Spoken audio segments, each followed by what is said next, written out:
Over the course of the last 25 years, Polyvinyl Record Company has grown from an idea in the heads of two excitable music fans into one of the more versatile and artistically driven record labels of its kind, working with a roster of well over 100 artists and consistently pushing independent music in new directions. In commemoration of this landmark birthday, we've put together the Polyvinyl Podcast to chronologically tell the story of how polyvinyl has evolved over the last quarter of a century. I'm your host, Fred Thomas, and I've been a friend of the labels since the early 2000s. Along with Polyvinyl staffers Natalie Dávila, Andy DeSantis, and Seth Hubbard, we sat down and talked to just some of the folks who have been part of each of Polyvinyl's various phases, conducting dozens of interviews and piecing together an oral history of the label from first-hand accounts and collective memories. With each episode, we'll get deep into every era, moving from DIY beginnings to where the label is at today, and looking at how Polyvinyl and their family of artists have navigated the ever-changing music industry while holding on to core beliefs of positivity, kindness, and good music for all you good people.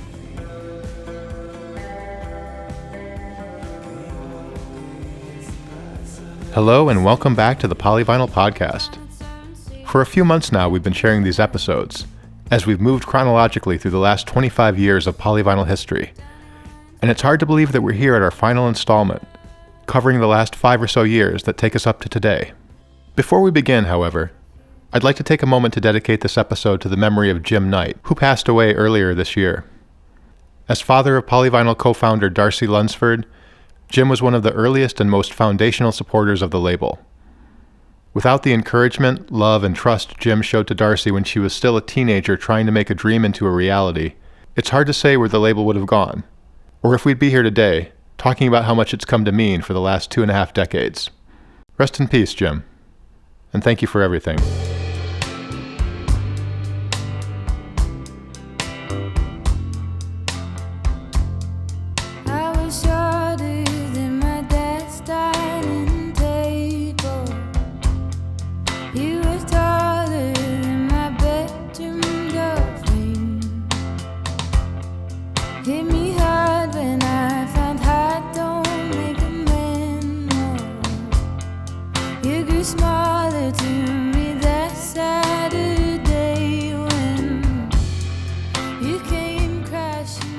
Our last episode left off around 2016, at which point the label had been growing solidly for 20 years, welcoming many new artists as some of the earliest bands on the label began reuniting for second acts. One of the new additions to the family was Australian singer-songwriter Julia Jacklin. Jacklin began sharing her music in early 2016, releasing a few singles that used straightforward, minimally drawn instrumentation as a backdrop for her powerful vocal performances and lyrics of observational wit. She signed on with Polyvinyl for the release of her debut album, Don't Let the Kids Win, after some folks from the label caught her set at South by Southwest and were blown away. Here's Julia, talking about those early days of finding her way through the strange labyrinth of the music industry as a solo artist. Before I was signed to labels, I didn't really know about music labels, really. I knew the big ones, I guess, the big bad ones, but my knowledge was pretty limited.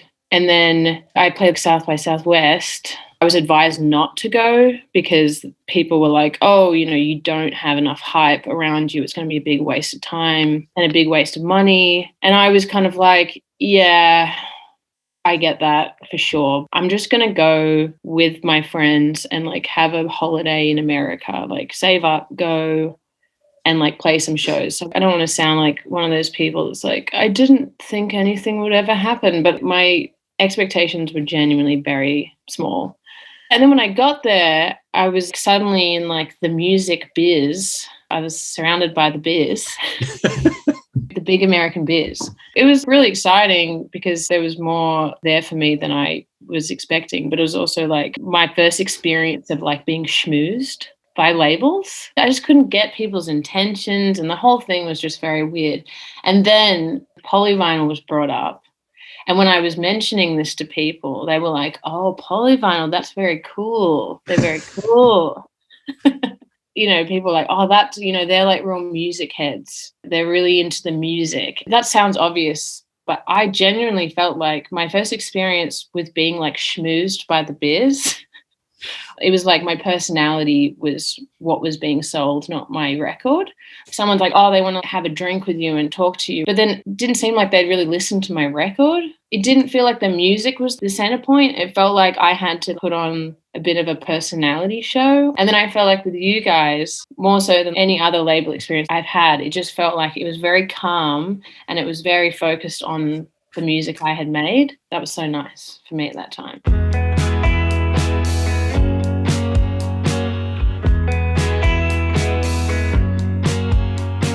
Give me a full-length mirror so I can see the whole picture. My head alone gives nothing away. Guess I could stand on a chair. In 2018, Polyvinyl also released music from Jacklin's more danceable indie band, Fantastic Furniture, and in February of 2019, her sophomore solo album, Crushing, arrived. Crushing was informed by 2 years spent endlessly touring, struggling to find personal space, contemplating boundaries, and grappling for emotional freedom. The album was sharper and more direct than the debut, and won over entirely new legions of listeners. Even more touring ensued. I did this interview and I was talking all about things I'd done and whatever. But then the title of the article was like, she was just about to have success in America and then the pandemic hit. And I was just like, that is not at all what I said, nor the truth. I just spent like years of my life in America playing so many shows and big shows and shows that I was really proud of. I've got such a wonderful fan base there that I'm just like so grateful to have. And I feel like I worked for it. I really worked for it. Like I kept going back and back and back to places. And I'm from Australia. It's a long way away.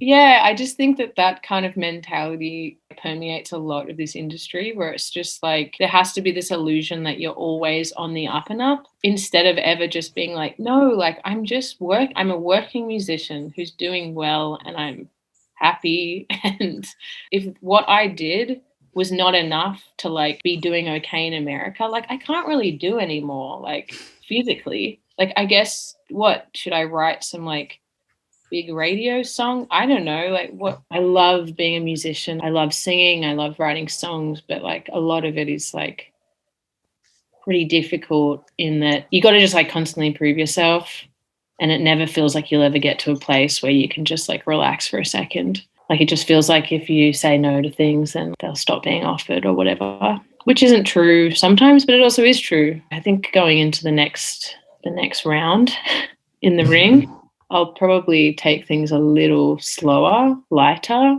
The last tour of Crushing was such a wonderful one. Like it was with Christian Lee Hudson opening and such a positive, wonderful tour. And so I have really good memories of like the end of it. But yeah, I definitely needed to stop.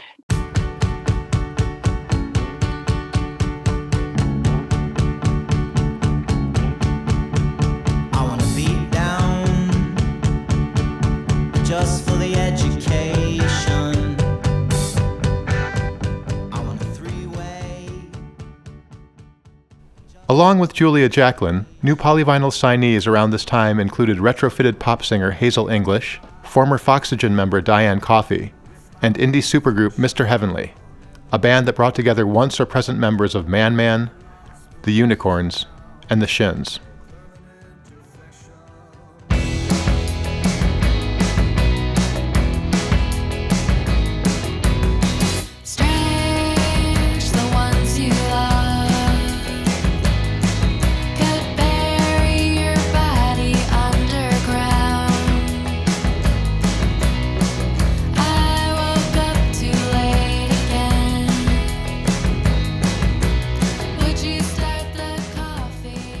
Detroit's Anna Burch had been active in a music lifestyle for years before she stepped out solo, and signed on with Polyvinyl for the release of her 2018 debut, Quit the Curse. Anna's effervescent pop songs were deceptively complex under their layers of charm and melody, and that may have been the result of the long road it took to get them from their nascent stages to their final form. Here's Anna talking about how she got started as a solo artist.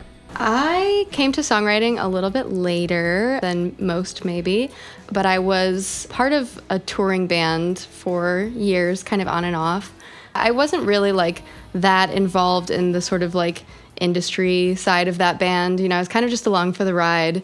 Starting like around age 27, I guess, I started working on my own stuff. I don't know what clicked with me, if it was just the sort of like, what is it called? Like Saturn's return to Saturn. Is that a thing? Or, like the anxiety of kind of like nearing the end of the 20s. But I just sort of felt this burst of energy. And I think whatever like interpersonal stuff was going on with me just like really needed an outlet. So I moved to Detroit. I sort of wrote most of Quit the Curse within the first 9 months of living in Detroit. Another big moment for me getting that record together was starting to play with Matt Rickle, and he introduced me to Colin Dupuis. He was telling me about his friend Colin, who is like an amazing mixer, and he could help probably take it to the next level.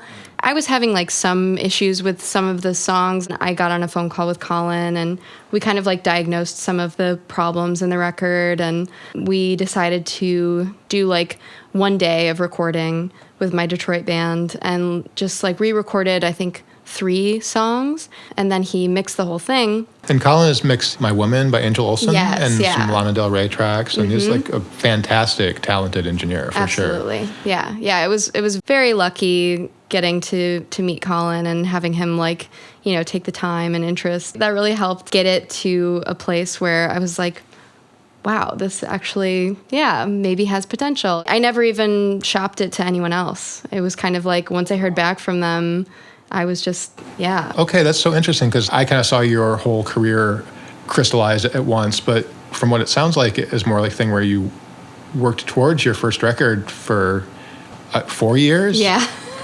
The beginning gets me every time. I can't help replaying in my mind. As perfect strangers, we look so fine.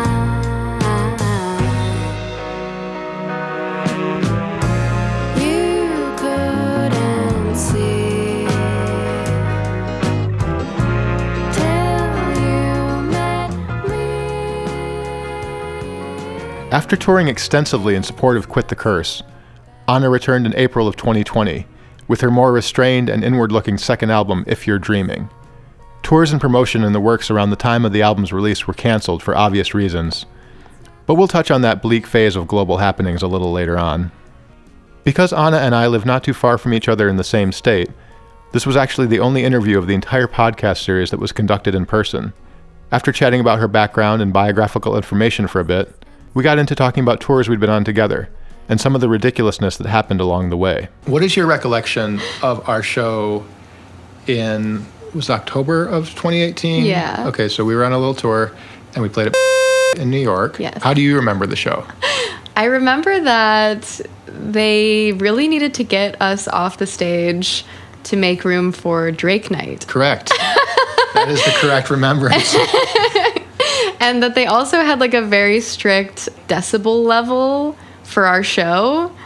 Like they wouldn't let us turn up. They kept the level, in my mind, a little too quiet. Yeah. And then they pushed us off the stage basically so that they could open up the doors for Drake Night. Yes. And then they were like bumping Drake like super loud. Right. And I remember thinking like, how could this be that this like twee indie show had to be like As really quiet as quiet? See, I remember it very much like that too. I remember New York, so there's like a lot of people at the show. It was a great turnout. But I do remember Rob Wilcox from Polyvinyl came out, and I remember you and I were both at the merch table trying to sell our t-shirts and records and stuff, and the sound people came up and were like, hey, great show. You have to move all your shit right now. Yeah. And I was like, well, I actually am trying to like sell stuff, so I can't do that. And they're like, you have to do it right now. We need like the stage for the DJ for Drake Night right now. And I remember Rob being like, Fred, how you doing? I'm like, I'm doing bad. I'm doing so stressed out. I don't even know what the fuck's going on. All my stuff is just my like one pedal and my one amp, and I already moved that. So I don't know if I'm supposed to move the drums. I don't know where the drummer is. I don't know where and he was like, hey, it's okay. I'm gonna move everything for you.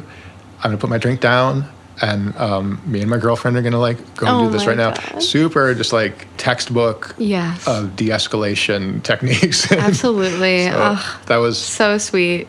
When I step onto the stage, see the curtain raise, I'm a parent, I've got someone to play. All the crowd are in the seats, looking straight at me for an answer. They just get what they see.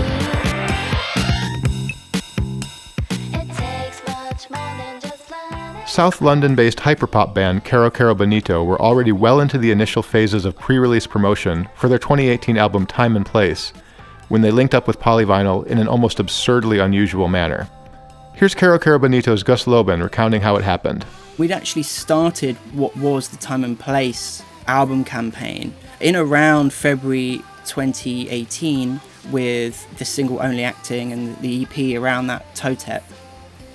So we just released those ourselves. And then we kept going, and then we released Time Today. That was the next single. I think that was in about May, I want to say. And around that time, Polyvinyl started commenting on our YouTube uploads. That was the first real connection. I remember a complimentary comment on Time Today, and that was very, very exciting because we had come up through this kind of hyper-real London post-pop music world associated with labels like PC Music and producers like Sophie. It was an interesting time because I think it felt so delineated. It really felt like, oh, well, either you're with us and you're making like this kind of music, or you're against us and you're making this other kind of music. I felt a little bit tribal. What was so exciting about Polyvinyl expressing their enthusiasm on our YouTube channel was that I think that one of the most exciting things for us has always been to just burn down bridges between different styles and different worlds, because that's how new things happen. Against the background of that thinking, Polyvinyl reaching out, it was like, oh wow, okay. And it was crazy because we were pretty hell-bent on releasing Time and Place in fall of 2018. And by that time, it would have been like May, June, like summer, which, given that I think a standard lead time for records in the music industry is 6 months, let alone the time between a first conversation and a release time. I mean, that's pretty insane. So yeah, I mean, I just kind of laid out to Seth, like, this is the plan, we've kind of booked the tour, like, we're ready, like, this is the deal. Yeah, Polyvinyl, I think, had a lot of faith in us doing that because it was fairly insane. But yeah, I mean, that was it. It was really just like, well, this thing's happening, so let's do it. And it all began with a wildly unprofessional YouTube comment. The Natalie way. So would that have been Natalie? Would that have definitely been Absolutely. a Natalie comment? Natalie, Right. do you remember Well, what that's the great, comment was? Was it like, lol, sign to us? I mean, Yeah, just emailed you a contract, lol. I'm actually just gonna search it. I'm going on my computer. Yes. no, please, God, goodness. don't. The reason it was happening is like there were so many of us at the label that were just obsessive fans already.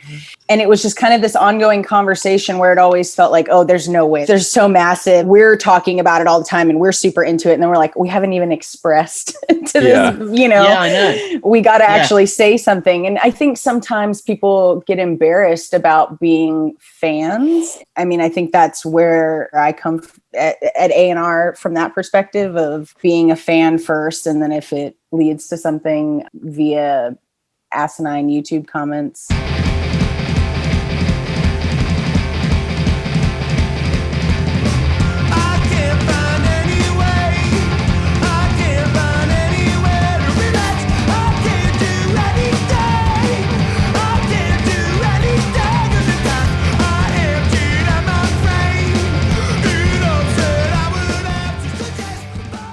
"2018 kicked off with the surprise release of Post, the third album from New York-based punk presence Jeff Rosenstock, and his first with Polyvinyl.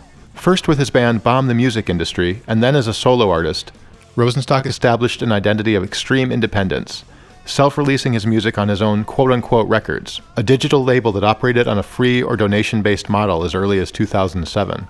We talked with Jeff about what choosing to work with an outside label means to an artist who's been embodying the do-it-yourself ethic for as long as he has. To work with labels at all goes way back with Bomb the music industry, with the record Get Warmer, and it was the first time that I hadn't just recorded it on my own, like on my laptop. Like I went to my friend's fucking warehouse where he recorded bands that he called the Goblin Campground in Athens, and we recorded some stuff there. We recorded real drums, and I was like, you know what? If either Asian Man Records or Discord Records would put this out, I would do it. That would be sick. I wonder if either of them would say yes. I didn't even send it to Discord because I know they don't put out bands not from DC. So this was like that much of a pipe dream. But Asian Man, Mike Park was into it. And that's just kind of how I was like, okay, fuck it. Let's go. It's a real drum, real studio kind of feeling, a little bit more record. Let's see what happens if we do it with the thing. And then I had put some stuff out with them, put stuff out on my own. And then many years later, after we had recorded We Cool, we were doing a tour from the recording session to one of our friends' wedding in Las Vegas, like just to kind of make money to pay for the recording, and then also so I didn't have to pay to fly to my friend's wedding. Like while we were on that tour, Side One Dummy, Christina at Side One Dummy had emailed me. It was just like, hey, here you have demos for your new record. And it kind of turned into us talking to them and meeting them. And I remember talking to Mike Park about it because we were talking about doing it on Asian Man. And he was just like, just fucking go for it. Just see what happens. And I kind of just figured like, all right, I've lived a lot of my life just doing this on my own. I've never really like seen what'll happen if I like give it a shot, like for real or whatever. Not for real, because I don't really feel it's hard to say. Like if I had like basically people pushing the record other than me, which I'm very bad at pushing a record. That's like my Achilles heel as a person who does it myself. It's like I don't want to tell people about anything I've done sometimes. I'm working nonstop on something at some point. But there's only so much work you could do on your own and only so much you could really get done. Our band reached a point where it's necessary to have some help with doing that stuff. I could see it in the difference between records that I do just kind of like put out quickly or records that I put out with the full polyvinyl push, baby. Post was originally going to be another of several projects Rosenstock surprised his fans with, but polyvinyl came into the equation quite literally in the 11th hour. The record Post, I was like, I just want to put this out on quote unquote on New Year's Day, and it's going to be there for download or whatever. And then around that time, I knew that I was a fan of the new polyvinyl bands. I knew they had been around for a while, but looking into it more, it was like, oh yeah, they started like just having a table at shows, just like I like had a table at my shows where I had like CDRs and fucking CD cases with like Kinko's inserts in them. They're independent. They're coming from the same thing. They're all really nice. And it seemed like it made sense. And I also like that they put out bands that didn't really sound like what we were doing. And also that really didn't sound like each other. And then also around that time, me and Natalie and Michael were just like sharing like Japanese hardcore bands with each other. I was like, okay, cool. These are these are good people. Post in the planning was just going to be on quote unquote. Like it was just going to be a free download it record on New Year's Day. So I wasn't like really thinking that all that much was going to have to go into it. I was thinking like, all right, I don't know if there's going to be vinyl and I'm going to make like a square graphic and I'll be good. Like I know what I want the album cover to look like. I'll try and remember to make it at 300 DPI so eventually it could be on a record. But other than that, I'm good. So we had recording time booked at the beginning of December. We were planning to finish up the record like in the middle of December. And then that's 2 weeks to like what? Make like a PayPal link. There's not that much to do. And then like at that point when we started talking, like all those plans were already set. We had tours booked. There was no other way we were going to do it. Like we can't push this back. There's no way to push this back. I was just about to start Craig. I was like, this is the time we have to record this record. We just got off tour. It was like the 1 month. But I guess personally, I just like doing it that way because I like to finish a record and put it out. I think it keeps my pace up as a writer to not like continuously stop and like assess something that I had already written for like 8 months. I don't think I love the pre-album cycle all that much. In this beautiful modern age we're living in where nothing is wrong, there is no midnight madness at Tuesday at like Tower Records where everybody's like waiting in line because a new Typo Negative record is coming out or something. I think that all that is part of like the excitement of the experience. Everybody likes a surprise, right?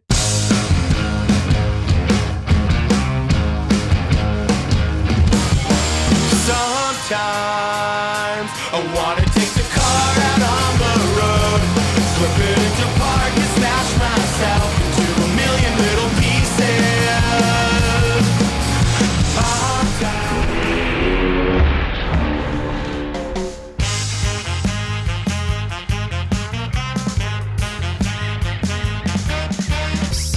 Sometimes I wanna take the car out on the road, flip it into park and smash myself into a million little pieces.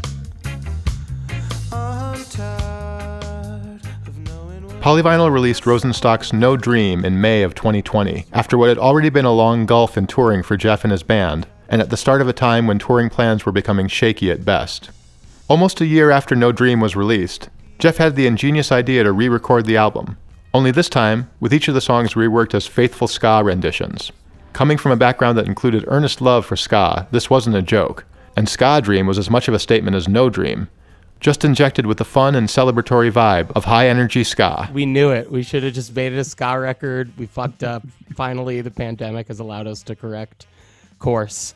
We're like, how do you extend the life of this record? No Dream in particular was after the band had taken a year or so, maybe more, off the road. It was like the first record after like a pause. And that's not really how I generally roll. So I was like, shit, man, like I don't want to just like throw this one away. Like we're really proud of it. We were trying to think of stuff to do. And then I mentioned doing like a April Fool's like ska live stream instead. And that turned into just redoing the whole record ska. But like, it was the kind of thing where like once I started talking to the band about it, everybody's like, yup, let's go. Let's fucking do it. It's going to be great. And I was like, okay, cool. And I think just like that excitement, like I wasn't thinking about anything but like how much fun it was to do it. It kind of, maybe it didn't even feel like reapproaching a record. It just felt like playing ska with my friends and like trying to have fun. Also, the record came out and people liked it. So now I'm validated and I'm like, oh, okay, I can make a ska version of this. I started being able to really tour in a band around like 2003, 2004.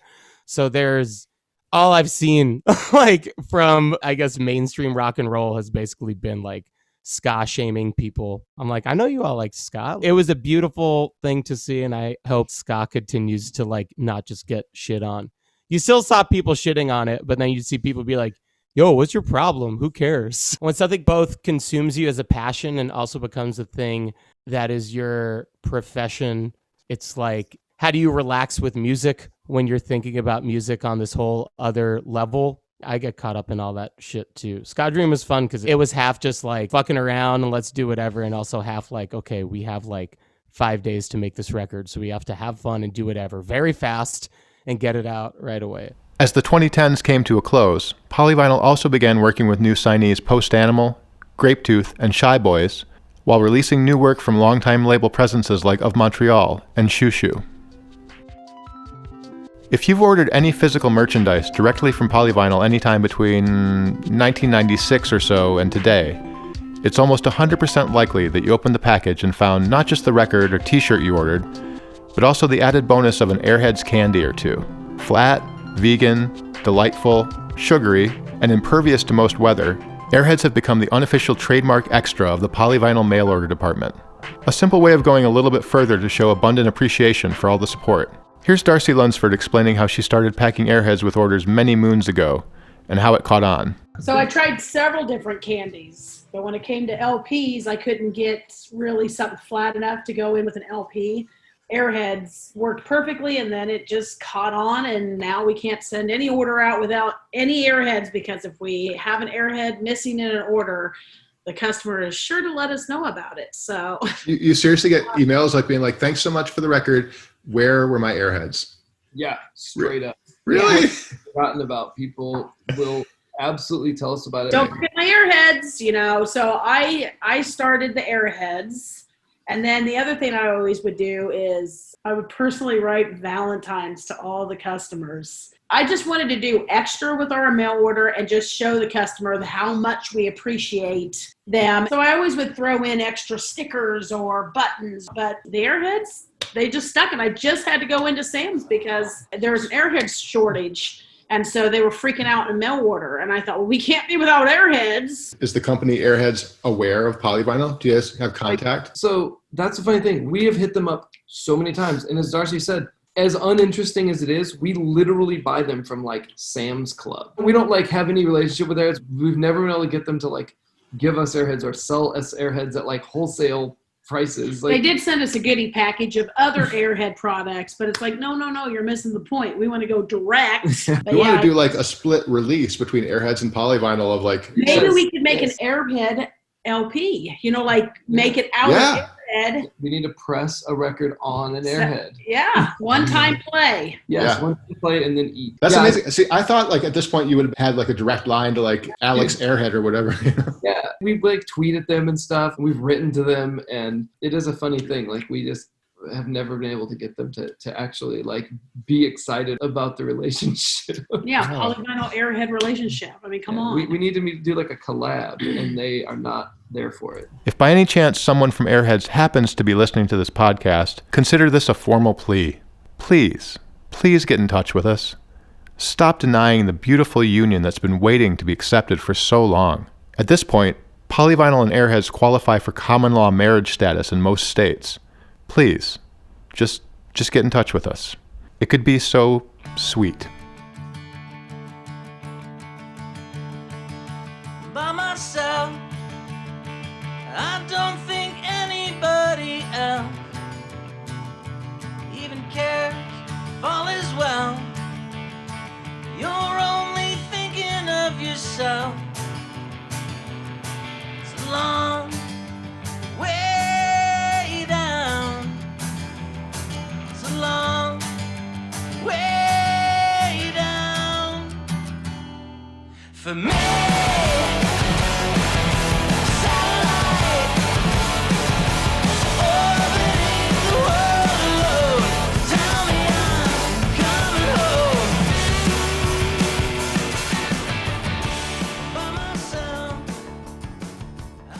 In our last episode, we reached a point in the story where several of the bands who had been there from the earliest phases of the label had come out of dormancy to play and record once more.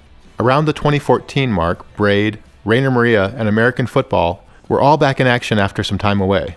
But over the years, there's also been the interesting phenomenon of bands who were working with other labels while Polyvinyl was getting started, eventually ending up working with the label as they reunited or regrouped. This has included Weezer co-founder Matt Sharp's synth-pop band The Rentals working with Polyvinyl for their 2014 album Lost in Alphaville, as well as Midwestern emo sensations The Get Up Kids and Pedro the Lion joining the roster in the 2010s, after coming into being around the same time and having traveled in similar orbits alongside Polyvinyl since the start. Here's Braid and Hey Mercedes member Bob Nanna. The funny thing I think about a lot is that when Hey Mercedes became a band, we put out our first EP with Polyvinyl, and then we got courted by Vagrant Records because of the Get Up Kids. We had done all these shows with the Get Up Kids. After we did our EP with Polyvinyl, they're like, hey, Vagrant's great. They have all of this promotion machinery behind them. We'll get you on the label.